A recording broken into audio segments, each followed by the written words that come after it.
according to positive psychology, happiness or happy life is 3 pillars. So the first is more positive than pain in your life. We all have pain, but a happy life is more positive than pain. The second piece is having meaning and purpose in your life, in your work, in your personal life. And then the third pillar is having different experiences that make you psychologically rich. And this is where wisdom comes from. And so that's the science of happiness. Hello, everyone, and welcome to the Flow Over Fear podcast, where it is our mission to help you to rise above fear and realize your ultimate potential in leadership and life. I'm your host, Adam Hill, and it is my goal to share with you the human side of high performance. My guests share their experience with fear, anxiety, struggle, challenge, and most importantly, despite all of it, how they rose above it to achieve incredible results. So, if you're ready to rise up, let's get started. Hello, everyone. Welcome to Flow Over Fear, and I'm glad you're here today. We got a great show. One of my good friends, Tia Graham, is here, and she is a speaker. She is an international speaker, a best-selling author, and a consultant on positive psychology. She has worked with dozens of global companies such as Goldman Sachs, Hilton Hotels, Hewlett-Packard, to elevate employees' engagement and drive bottom-line results. Prior to founding her company, Arrive at Happy, she led teams at luxury hotels in the United States and Europe for brands such as W Hotels, Westin, and The London, with multiple certifications in neuroscience, positive psychology, and employee retention, and over 14 years of leadership experience. Tia is widely regarded by business leaders in her field. Her insights have been featured in major media such as CNN, Forbes, and Fast Company, just to name a few. And her book, Be a Happy Leader, teaches her proprietary 8-step methodology on driving productivity and business growth through a culture of happiness. And I'm really excited. I'm grateful that you're here, Tia. This is going to be an awesome interview. Thank you for having me. I'm grateful to be here too. Yeah, I mean, just your resume there. I mean, coming from the research background and the hospitality background, and I know a lot of your story just by reading your book, which Be a Happy Leader. It's an incredible book. Please pick it up because there's a lot in here. You not only just learned through the act of being in the hospitality industry how to lead teams and help lead teams happy. You lived it. I mean, you lived an experience, and I kind of want to start off there. I want to start off with your experience and your background, because when you grew up in a log cabin, as I understand, and you go through that on your TED Talk. Which, by the way, I know I'm kind of rambling here, but the TED Talk that you just did and released about a month ago now already has about 200,000 views, which is incredible, and it's a great TED Talk. So look it up. Thank you. But yeah, you talk about, you grew up in a log cabin, you went to, and then you ended up traveling the world. Can we unpack that a little bit about how you went from the log cabin to all over the world? Yes. So, I grew up in literally a forest, middle of nowhere. The closest town was a 45-minute drive through the Rocky Mountains. No TV, no phone. My parents ran a little ski area in northern Canada. And thankfully, I have dual citizenship. So why I love being Canadian, my mom is American, and so I have dual citizenship. And when I was about 20 years old, I had dropped out of university. I was partying all the time. I was completely lost, uninspired, not healthy, just lost. And I realized, okay, there has to be more to life than this. I can't just party and waitress and live in the cold. There has to be more to life. And how I got to traveling the world and having this incredible career in the hotel industry, what really was the catalyst is I went and did an internship on Hilton Head Island in South Carolina, and I was a camp counselor with kids. And so I went from freezing Canada to this beautiful island, working with kids, But of course, my lens and my perspective changed because the island of Hilton Head is, during the summer, is a tourist mecca. I mean, hotels and boats, and it was just so unbelievable. And so I sort of looked around. I literally remember looking around going, I think I could work in this industry. This industry would take me to other tropical islands. And so when I went back to Canada, I started researching schools where I could get a degree in tourism. And that's how I found the travel industry program at the University of Hawaii. And I ended up moving to Honolulu when I was 20 years old and finishing my degree. I was late. I was older than the other kids in school, but I didn't care. And started doing internships and just fell in love with the industry and the people, and used it. I will say, use that industry as a vehicle to take me around the world and work in different places. So that's how I got from that log cabin to working in hotels and traveling the world. Well, that's a great story, and I think for people who are young out there and kind of getting into school, and I know we kind of share a little bit of the similarities with the partying we did in college and kind of the lack of direction that we might have felt during that time.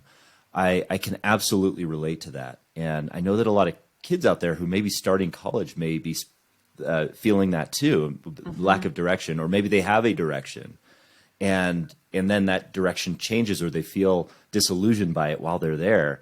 Yes. And it causes a big identity shift in their lives. Yes. But your story of just kind of finding that thing and finding it doesn't necessarily have to happen now. And so I hope a lot of the kids listen to that and realize that there's hope in that element. Is that what you found in that experience? Yes. Yeah. I mean, you're making me think. My parents did not give me any career direction. I mean, I think my dad wanted me to become an accountant, and I was like, yeah, right. Yeah, I hate math. He kind of suggested it, but I was like, ugh. But besides that, there was no sit down career planning. My parents were not that type, which was a disadvantage and an advantage. And many people are forced or suggested, right? Like, how about you become that, I didn't have any of that. So I was directionless for many years, but what it allowed me to do was find my own direction, which was the gift. Luckily, I did find that, and I had that motivation inside me to go do something else and, leave Canada to go work on that island with kids, which then exposed me to different things. But what's coming up is, just listening to you, is for young people is to really connect to what they want, what you want, not what society tells you to do or parents tell you to do or your friends are doing or you think you'll make the most money. And I was lucky to find something that I just thought was so awesome as a career. Yeah, well, that's incredible. That's so important. Is I've heard so many times that our environment, and the environment that we can create and shape is important to our mental health and our ability to be happy, which is what you became an expert on through that, first part of your career. So you went into hospitality and you moved to Hawaii. So how did that career start? How did that develop into getting into, full marketing mode within the hotel industry? Yes. So, I was at the University of Hawaii, and we were exposed to a lot of different types of careers within travel and hospitality. And there was an internship that I did with the director of sales and marketing for 2 resorts on Waikiki Beach. And in that internship, I saw all these sales directors coming and going. So here we are in Waikiki. And one sales director is like, oh, I got a sales trip to Australia. Someone else is like, we're going to France and Italy. Someone says, oh, I'm going to Mexico. And I was thinking, whoa, this is a cool job. They're living in Hawaii, yet they're traveling all over the world and they're getting paid to do it. And from that internship, I was very clear. I want to go into sales and marketing. I don't want to just stay in the hotel. I want to go around and bring people to these hotels. And so when I graduated, I applied for jobs and did a management training program. And they told me, you cannot go straight into sales. You have to do you have to go in operations or rooms or HR or all. And I said, I don't want to do any of those things. I know I want to do sales and marketing. And I sort of pushed my way through of doing that. And so I went straight into sales and marketing, and had some incredible, amazing mentors and people who believed in me way more than I believed in myself in my early 20s, and gave me some incredible positions. So I actually became a director of sales and marketing when I was 26 years old. That was the first time I was leading a team. That was on the island of Kauai. Wow. And I didn't know anything. It was sort of that sink or swim, but I had people who were mentoring me and helping me, and it was sort of fake it till you make it, right? And from there, I went and worked for a group of hotels in New York City, and then went to Istanbul, Turkey, and then to Los Angeles. Some experiences working with big global hotel companies, and then others with more independent properties. And I say I was a happy workaholic. I mean, I worked a lot. You work a lot in the hotel industry. But the people were amazing. The hotel industry attracts great people.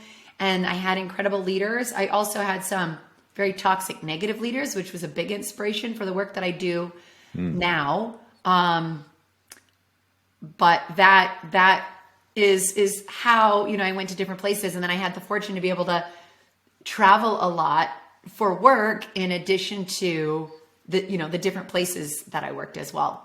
Yeah, that's and that's an incredible trajectory of where you went. And one of the first things I heard in there that kind of connects with me, because I hear it a lot when I'm interviewing people like yourself, is that you found a mentor. Mm-hmm. So that's probably one of the most important things that I've heard people can do. And I want to kind of dig into that a little bit. How did you find the mentor? Did they find you? How did you ask? Did you just say, "Please, mate, would you be my mentor?" How does that dynamic work? And how does somebody go about finding a mentor that can help them?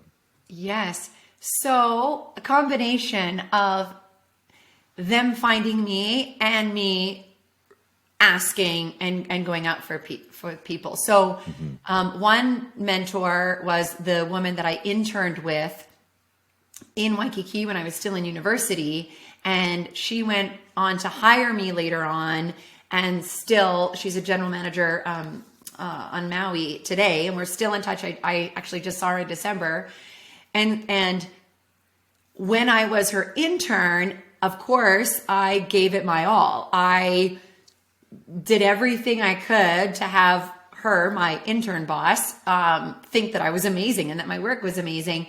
And, I would say I tried as hard as I did, like in class, and to almost like get an A in that internship. You obviously don't get graded, but I really, really wanted to prove myself to her. Mm-hmm. And that paid off. She was like, this woman wants to work. This woman wants to do things. And so that's one way of when you're in positions to just really try your best, and people will notice. And then I was fortunate in that the regional director, so her boss, who was in charge of all the general managers for all the hotels in the Hawaiian Islands, he would meet with me once a month, only for an hour. So he was like, I was a management trainee, and he's like the area vice president, right? Like so far above. But he would meet with me once a month, and I would pick his brain. I, would say like, how do I progress the fastest? How do I get promoted the fastest? I want to be really successful. And I just would ask him and write down everything he said. And I think he liked my aggressiveness. And so he helped me as well. And then along the way, I would also reach out to people. So one example that comes to mind is when I was in Kauai, and I really wanted to go work in New York City. It was like my dream to go work for the W hotels in New York City. I started when we'd be at like the national sales conference, I would like, there'd be the cocktail party, and I would find the person that was in charge of the New York hotels and stand next to them with my glass of wine. And so, I was very strategic of like, I want them to know who I am, and, then would follow up. And, I also I tried to use creativity and innovation this is way before I learned about about personal branding that we're learning about now, but, would do things with, if I sent an email, or if I would put things in the mail, I knew I needed to stand out, for this example of getting a job in New York City. And so, I would use creativity too. And that helped me find other people that were way higher than me in the organization that wanted to help. That's sort of the two ways I did it. That's hugely, that's really valuable, because I mean, that's a lot of, ultimately it sounds like, once you connected with somebody who you wanted to emulate, or who you looked up to, you wanted to add as much value as possible to stand out. Yes. And then, just really be present in front of the people that were the decision makers, and then offer value there and pick their brains and learn from them. I mean, that's really a great way to find mentorship, and then be creative about it. And that's how you evolved and got to your dream position. You also knew what you wanted. You wanted to go to New York. You wanted to work at the W Hotel. So you went there, and then that was it. You were happy, and then you called it a life, right? Yeah. Well, luckily I met my now husband actually in Hawaii. And so we went on an adventure to Istanbul together. So he also worked for the same hotel company. And after New York, went on this crazy, Turkish incredible adventure. And we actually worked at the hotel together. And then we wanted to be close to family. And that's what got us back to LA and California. Awesome. I often say this, if I didn't have kids, I'm not sure if I would have left the hotel industry, because you do need to give it your all. And if you're able to give it your all, it's such an incredible, and there's, people that are in the industry for so long. Mm-hmm. But becoming a mom and wanting more control over my life was another catalyst where I knew I needed change. Yeah. So that's what kind of moved you into the position of becoming an author, a consultant, and a speaker. Yes. Is that freedom that you wanted? I wanted to create my own schedule and not have to be somewhere at 8:30. Yeah. Yeah. Like it was like, if I want to go at 9, or I want, that flexibility is way before everyone's talking about flexibility and, the future of work now. About 6.5 years ago, I remember thinking, okay, I need to, for me to be happy and successful, I want to have, just be in control. Mm. Now that's great. I mean, I know a lot of people who may be in that position of being in a job it's great, like from all seeming purposes, and they have a family. Many people would just choose to stay there and just try to do both. Yeah. But was that I guess how challenging was that decision to make the leap? Was there a lot of fear involved there? Yes. How did that look? Oh God, yes. I mean, so the state, first of all, the psychological, emotional state I was in was not good. And I have always been a very positive, optimistic person prior to having kids. Okay. Not that I haven't had challenges but I really, really focused on that. When I had these 2 little girls, toddler and a baby, I was crying myself to sleep 4 nights a week. I was so full of working mom guilt and executive guilt. I felt like I wasn't doing good enough in my job. I was so angry that it was easier for my husband than it seemed to be for me. Like, why is he okay and I'm suffering so much? I was so stressed. I was so anxious, so full of fear, and I felt completely stuck. So I told you I became a director of sales and marketing when I was 26 years old. I had that same title in different cities for 14 years. So my whole identity was, I'm Tia. I'm a director of sales and marketing in the hotel industry. There was no separation. I was who I was fully. More than wife, more than any, it was like, I'm a director of sales and marketing. And I was a successful director of sales and marketing, right? I did well and got accolades and got bonuses. And so it was like, I felt good about being that. And so the thought of changing terrified me. And I wasn't in the place where it was like, oh, let me just quit my job and figure it out. Like, we were living in a penthouse in West Hollywood. LA is so expensive. We have this very, not fancy, but like expensive lifestyle because we're living in the middle of LA. And I did not know what to do. All I knew was I was miserable.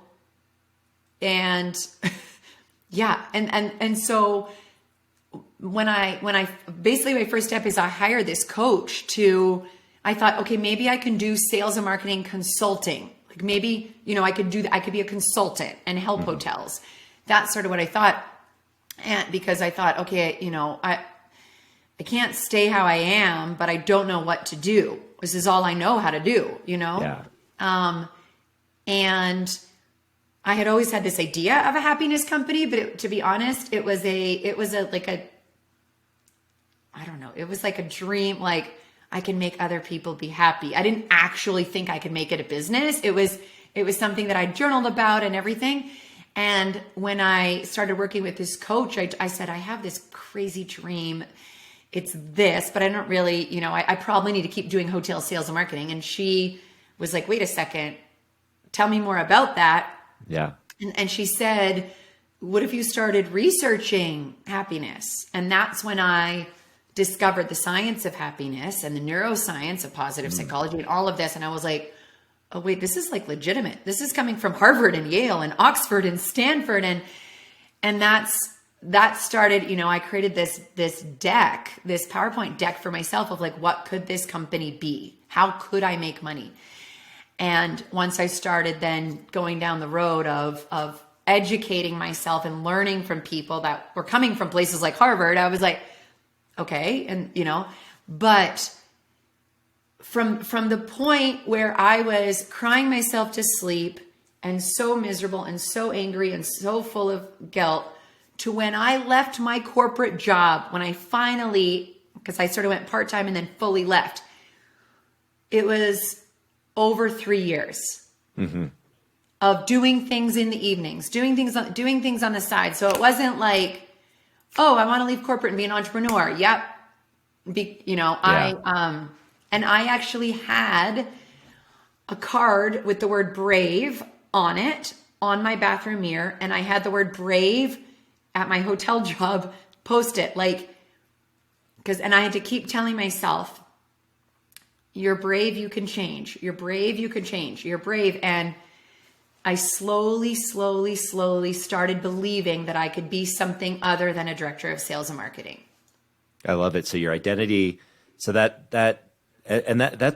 that's important to note that it wasn't necessarily the job that was making you unhappy. I mean, this was a job that was making you happy all throughout I love this my life. job. Right. But it was the environment that was created and there was a shift. And this is an important note is that we can shift in our lives. We don't just get tied to an identity and call it a life. And when you figured that out, it was, and wrote brave on there, and you realized that you could transcend who you were and become something more. That's so beautiful. It's such a beautiful message. And I have to say, quickly, I remember I was doing yoga one night in West Hollywood, and I was like, holding a pose, and this thought came into my mind. You're not a director of sales and marketing. That's just what you've done for 15 years. You're Tia. And it was like, oh, it's just what I've done. It's not who I am. But it was like super glue to who I was. And you could probably relate. Well, let's kind of get into the idea of positive psychology. What is positive psychology? Positive psychology is the study of what makes life worth living, what makes humans thrive, and it is the study of both the dark and light sides of life, the dark and the bright. And there are thousands of research articles, and it really falls under, I like to say that according to positive psychology, happiness or happy life is 3 pillars. So the first is more positive than pain in your life. We all have pain, but a happy life is more positive than pain. The second piece is having meaning and purpose in your life, in your work, in your personal life. And then the third pillar is having different experiences that make you psychologically rich. And this is where wisdom comes from. And so that's the science of happiness. I love that. So it's being positive more than it's being happy more than not happy necessarily. Yes. It's kind of but the we're gist all of that. unhappy sometimes. Sure. We have to accept, that there's ups and downs, and in order to experience the ups, we have to experience some downs. Yes. And that makes the ups beautiful. And then, so what's when we're not happy, if whether it be in a job or relationship or what have you, are there primary causes to that? Is it all in our heads really, or is it our external environments? Where is that coming from? Such a great question, and not a super simple answer. So first off, our genetics do play a part. So some people are genetically predisposed to be more unhappy or happier. All right. So everyone doesn't start off exactly the same. So that's one piece. The second is our life circumstances and what's happening around us do play a part. And I will say, being able to focus on happiness is truly a privilege, right? If you aren't getting your needs met, and you are struggling to put food on the table, you are not worrying about it. You are just, so I do want to say that and I feel super privileged to be able to study it and teach it and everything. So life circumstances absolutely play a part. If you lose a loved one, are you going to be happy? No. If your child is suffering, is that going to, you just lose your job. You're going through divorce. Life circumstances absolutely affect your happiness. And there are parts that are malleable, right? And this, what I say is as choices. So the research shows, and there's nothing exactly scientific about this, but the research shows that approximately 15 to 20% of our happiness is based on our choices. So genetics and life circumstances do play a part, but as I said, so do your choices. And so you have to have the motivation to want to work on it, and then have the actions supported by the science of happiness, doing the things that are good for us to help. Of course, there's so many external factors, right? Economics, health, race, it could go on and on of all the things that affect us. But sure, when there are challenging events, and I'll use the example of your child is going through something. So we were talking about that before we hit record. When your child is going through something, you can absolutely grow and develop and build up resilience so that when there are setbacks and when you are suffering, that you don't suffer as much or for as long. It's not that you won't suffer. It's not that you won't have pain, but you can build up a spiritual, emotional, psychological immune system.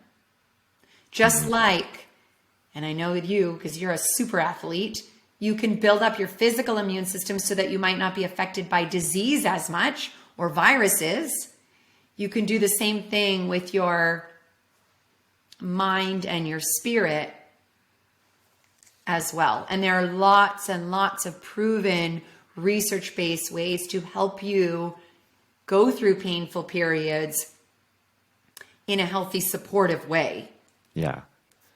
So it sounds like it's almost acknowledging the things that we really can't control. I mean, those areas, external forces that might make us suffer, but using what we can control to try to make that, to lessen that, or lessen the time, lessen the experience, and at least use what we can to control our happiness. So Yes. that 15 to 20% that comes from our choices, that can influence either we go down that dark spiral or we offset it a bit and try to be a little happier. Because Yeah. I think we've seen that there's people on all sides of the spectrum that are happy and unhappy. I mean, it seems to go beyond the idea of rich or poor. You see wealthy people that are unhappy, Yes. tremendously unhappy. People you think that have it all that maybe commit suicide, Yes. or people that are maybe on the opposite side of the spectrum that maybe are struggling but are finding that happiness. Yes. So what's the Yes. Yeah, please go ahead. Yeah. So the number one predictor, if people say, Tia, if you could only do one thing to be happier, even though I have like 150 things, but if the only, the biggest factor, the most important factor are our relationships, human connection. And I taught, there's the longitudinal study on human happiness, and it connects to our physical health as well, of course, proves that how much time we spend with people in our life, so that's frequency, as well as the quality of the time that we spend with people, is the number one driver of our happiness. And it also acts as a protector for when life is really, really challenging, right? That it's there as a, it's your safety net. And, the researchers say we've never been more disconnected in this connected world as humans. And so truly, truly investing in that.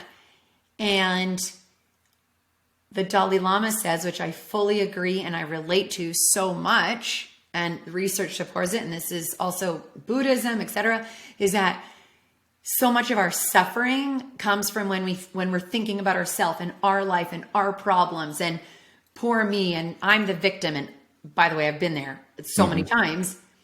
And when you turn your attention out, and this also then just connects to relationships, right? When you are focusing on other people in your life, whether it be your colleagues, your family, your friends, and strangers, like volunteering and helping people, you feel happier and better. And so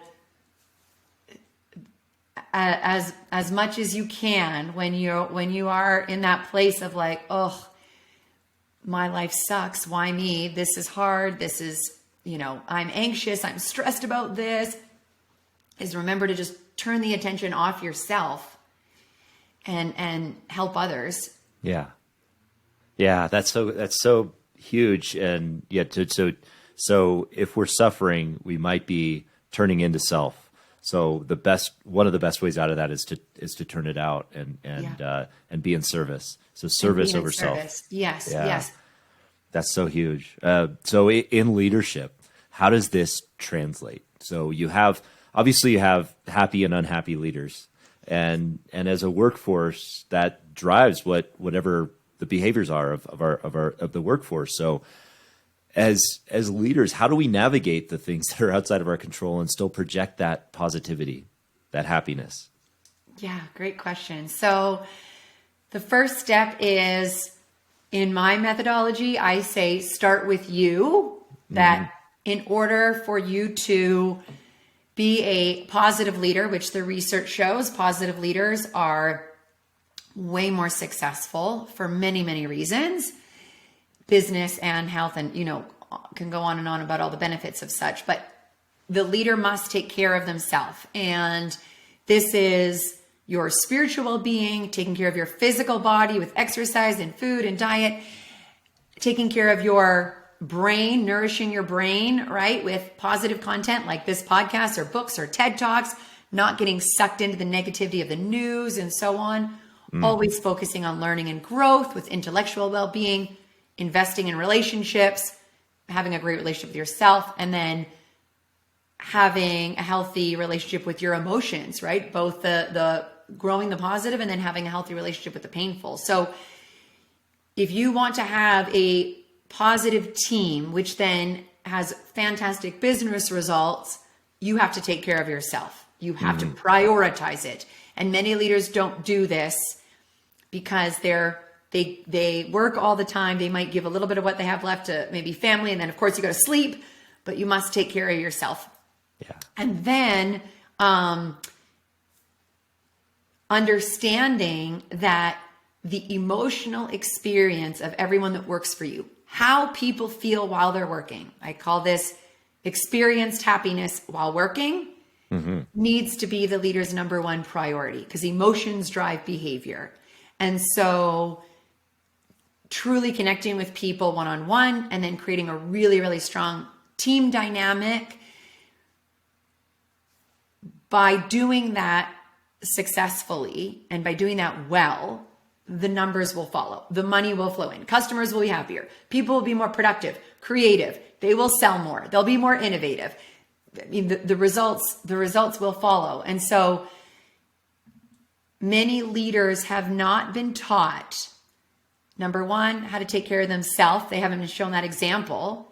And then two, what truly makes people happy. And so that's why I'm doing the work that I do, because many people just, it's not like they want to be toxic and negative and they just really don't know. Sure. And so, but I'm optimistic because a lot of this information, is spreading around to companies, and there are big Fortune 500 companies that are doing great jobs in certain ways and kind of setting the examples for other companies too. Well, and you're leading the charge on that. I mean, by speaking with a lot of these companies and working through it with them. And you said yourself that you've worked with or worked for toxic leaders. How did you maintain a happy environment and positive attitude while you were working for somebody that might have been toxic? Yes. So what I did was realized that their negativity and toxic leadership and communication style had nothing to do with me. That was their deal, right? And so once I realized, okay, that's them. They have things going on in their life, or that's how they were, trained how to be a leader. It's not me. That's not my style. Right. And it motivated me to have as much of a ripple effect on everyone that was reporting to me as possible. I thought, okay, there's negativity coming down. I'm going to be the buffer, and I'm going to try to the best of my ability to do the opposite and bring in more positive energy and appreciation and team camaraderie, etc., that I can. And it was very, very challenging, and it was frustrating, and I was confused why our huge company would have someone like this in such a high position. I didn't understand it, but it motivated me to do everything I can to counterbalance it. I wouldn't want, I didn't wish to be in that position. But really the short answer is that I cared about the people that were working for me and that were on our team. And I thought, okay, it's my job to bring in the sunshine, and it was salespeople, and it was an economic downturn in New York City. I mean, it was not a happy time either. And so I just made it my mission, to inspire and motivate the salespeople, and that made work great. So back to service. That piece? Yeah, back to service before Yes. self. So you didn't experience. So you didn't really internalize the experience of the toxicity, but you spread it and you chose to serve those who you could. Yes. That's a powerful message. Yes. And so, I mean, it sounds like it's kind of become something of a superpower for you. Happiness is this superpower. Do you feel that way, that this is your superpower, or Yes. and how would you define that? How can other people make it their superpower? Well, it has to be part of your identity, and I know James Clear in his incredible book, Atomic Habits, right, talks so much about identity in terms of what you do and how you act in this world. And so I believe, right, as much as I say, okay, I'm Tia, I believe I'm a happy human being, and I really, really want to be one. So that's the first step, is that choosing it for yourself. And I think it's a lot. It also is tied into self-worth, self-love, in that, that I deserve this happy life, and then being able to give it to others, being able to spread to others. Like yesterday, I did a call for 346 salespeople with Marriott, and seeing the chat after where they were just like, thank you, thank you, thank you. It was like, oh my gosh, if 5 people are impacted, the superpower really comes when you can share it with others. Like that's where I get, the energy. And you said you feel like you're pinching yourself. I feel the same way, Adam. I'm like, I cannot believe I have a happiness company and I get to make other people happy and teach them to make other people happy. Like the fact that this is my job, I'll be doing it till I'm 99. I joke with my husband, I never want to retire. And so I really believe other people can make it their superpower. Of course, it's easier for some than others. I definitely have some happy genetics that help me for sure. But you can make happiness one of your top values, along with family, or along with financial success, or whatever else you want. You can make happiness something that's just really, really important to you.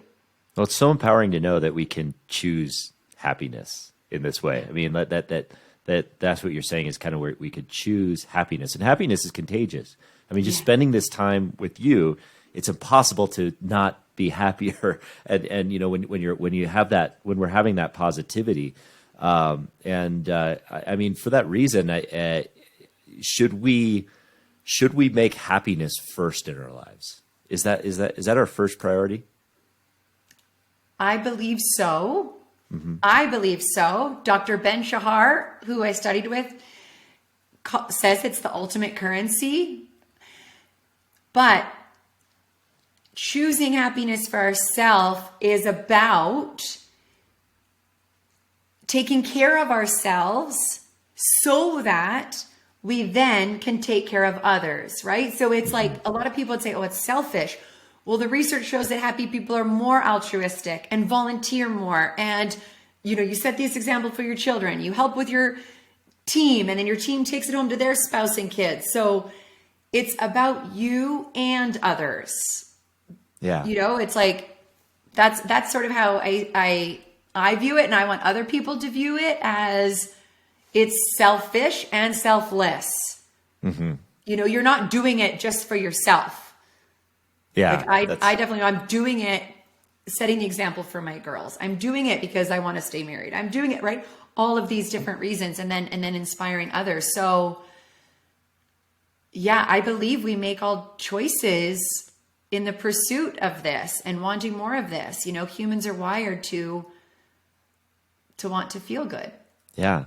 Well, and if we're putting our oxygen masks on, to use the cliche first, we're better able to serve others. And that's a powerful message to end on, even though we could, I feel like we could go on forever, but I want to be respectful of your time, certainly. And we'll definitely get around to, because I want to dig deeper on a lot of these topics. But I think leaving it on that idea that if you want to be, happier, focus on choosing happiness. Put yourself in service of others. If you're feeling like it's not there, then those are powerful messages, and you have a powerful talk too. And if you're listening to this, please do this very next thing and go watch Tia's TED Talk. It is amazing. And Tia, what's next for you? Where are you going to be next, and where can people find you? So people can find me. My website is arriveathappy.com, Instagram, Facebook, LinkedIn, YouTube, all the places. And what's next is I am working on a new keynote and my next book, and hopefully more TED Talks too. I love doing it. Yeah. And you have a podcast as well, too. Oh, yes. And I have a podcast, The Arrive Happy Show. That's right. Yeah. And it's a great show. Yours truly has been on it. It's an awesome show. And Tia, I'm so grateful for the message that you're sharing with the world, the value that you're giving and everything that you're bringing. And if you're listening to this and you want to find out 150 ways to be happy, follow Tia and check out what she's doing. Thank you all for joining us. Thank you, Tia, for being here. And we will see you all next time. Hey, everyone. Thanks for tuning in to the Flow Over Fear podcast. If you'd like to learn more about getting into flow and learn the foundations of flow, I have a free video series on my website at www.adamcliffordhill.com called The Foundations of Flow. Feel free to go there and download it and start your journey to rising above fear and achieving greater flow in your life. And if you like this episode, and I'm guessing you did if you stuck around for this long, then please do me a favor and hit the subscribe button, and you will receive notifications when I have new interviews, new recaps, and new trainings that pop up on YouTube. Thanks again for joining us.